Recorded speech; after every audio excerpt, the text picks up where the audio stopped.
నా పేరు బెల్లంకొండ పద్మావతి. నేను చాలా స్ట్రాంగ్ ఉంటాను. నాకు ఇప్పుడు 74 ఏజ్ అయినా నేను ఈ పార్టిసిపేట్ చేస్తున్నాను. నన్ను చూసి అందరూ ముందుకు వస్తారని చెప్పి నేను అనుకుంటున్నాను.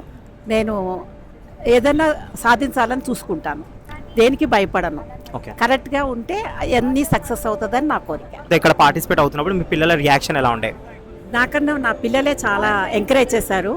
అమ్మ నీకు టాలెంట్ అన్నిట్లో ఉంది, నువ్వు వెళ్ళు, ఏం కాదు, ఏం చేస్తావు, ఏజ్ పక్కన పెట్టు, నువ్వు వెళ్ళే చెయ్యి, నువ్వు డెఫినెట్గా నువ్వు విన్ అవుతావు అని చెప్పి వాళ్ళు ఎంకరేజ్ చేశారు.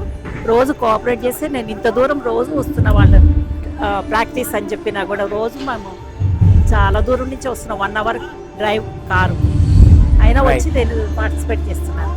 నన్ను చూసి చాలా మంది ఇన్స్పైర్ అయ్యి అందరూ చాలా సంతోషిస్తున్నారు. అమ్మ ఈ ఏజ్లో మీరు ఇంత బాగా చేస్తున్నారు, వస్తున్నారు, హ్యాట్స్ ఆఫ్ అని చెప్పి. ఈ రోజు ఒకవేళ మీరు ఇక్కడ గెలిస్తే మీరు ఆ టైటిల్తో ఏం చేద్దాం అనుకుంటున్నారు? అది గెలుపు ఓటమి చెప్పలేము. నాకన్నా టాలెంట్ ఉండే వాళ్ళు ఉంటారు. గెలిచినా పర్వాలేదు, గెలవకపోయినా పర్వాలేదు. గెలిస్తే ఇంకా అరే అమ్మ ఇంత గెలిచింది కాబట్టి మనం కూడా వెళ్తే నెక్స్ట్ టైం 80 years వాళ్ళు కూడా వస్తారు ముందుకు వచ్చి, అరే 74 ఆమె గెలిచినప్పుడు మనం కూడా ఎందుకు గెలవకూడదని వాళ్ళు కూడా వస్తారని అనుకుంటున్నాను. Thank you.